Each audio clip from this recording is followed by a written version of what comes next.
안녕하세요. 텃밭주인 가수 이란입니다. 그때 제가 느타리 버섯 이거 밑둥 나무 자르고 밑둥에다가 약 종균 넣었던 거 여기 왔는데 제가 소유하고 있는 이제 땅에 왔습니다. 1시간 거리에 있어요. 그래서 그때 제가 여기다가 종균을 넣었는데 느타리 버섯 같은 경우는요, 여기다가 이 나무 자른 밑둥에다가 하는 게 진짜 가장 잘 돼요. 왜냐면 물 관리가 필요 없습니다. 따로 한 번만 하면. 근데 이렇게 하지 않고 나무를 단목으로 잘라가지고 할 경우에는 물을 중간중간 줘야 되는데, 이거는 8월 말이나 9월 10월에 버섯 나올 때까지 물 한 번도 안 줘도 돼요. 너무 좋은 거예요. 이게 제일 편합니다. 왜? 나무 밑둥에서 기본적으로 물을 빨아 들이기 때문에 전혀 상관이 없습니다. 물을 안 줘도. 그런데 이거는 왜 좋냐면, 여기 위에 나무가 길게 있어서 여기서 싹이 나오면 안 돼요. 그러면은 물을 계속 밑에서 빨아 당기기 때문에 종균이 썩습니다. 근데 요거는 느타리 버섯 키우기에 최적의 조건이라고 보시면 돼요.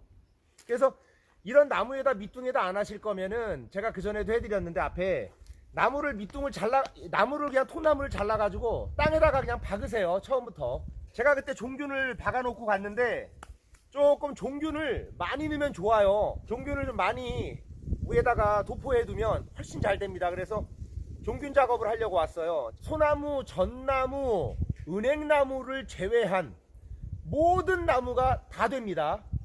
소나무, 전나무, 낙엽송, 소나무과, 그 다음에 은행나무를 제외한 독성이 없는 나무, 이건 참나무인데요. 그 버드나무나 뭐 이렇게 플라타나스 나무 이런 것들은 나무가 이렇게 단단하지 않은 나무들이 버섯이 유난히 많이 나는 건 있어요. 근데 여기다가 이제 오늘 제가 뭘 할 거냐면, 일단은 처음에는 물을 좀 뿌려주세요. 처음에 할 때는, 종균 작업할 때 처음에는 물을 뿌려야 돼요.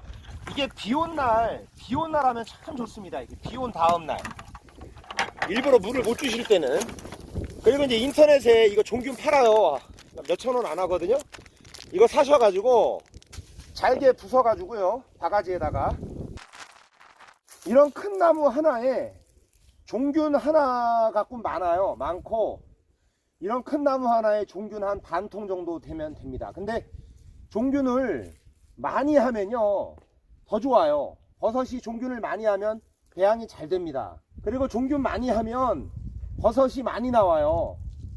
빨리 나오고. 그런데 종균을 조금 하면 버섯이 덜 나오고요. 그런데 대신 빨리 썩죠. 종균을 이렇게 많이 할 경우에는 빨리 나무가 좀 썩습니다. 근데 저는 나무가 썩더라도 종균을 많이 하는 걸 추천합니다. 약 들고 다니시면서 그냥 이렇게 올려만 놓으면 돼요. 이렇게. 그래서 꽉꽉 눌러주는 게 센스입니다. 이렇게 꽉꽉.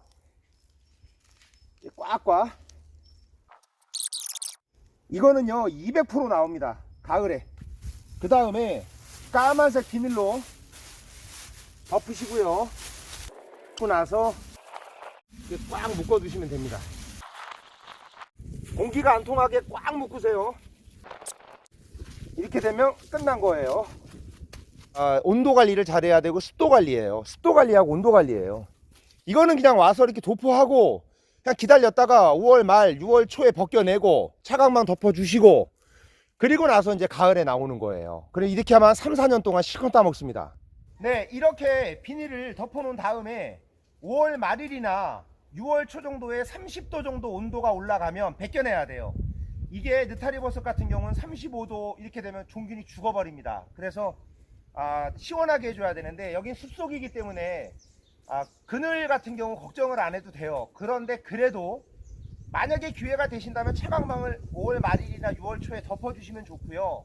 안 덮어줘도 됩니다. 그때는 종균 배양이 끝난 이후에요. 그때는 이렇게 해두시면 한 3년 정도 느타리 버섯 봄 가을로 따드시는 거예요. 네, 도움이 되셨다면 구독과 좋아요 부탁드리겠습니다. 감사합니다.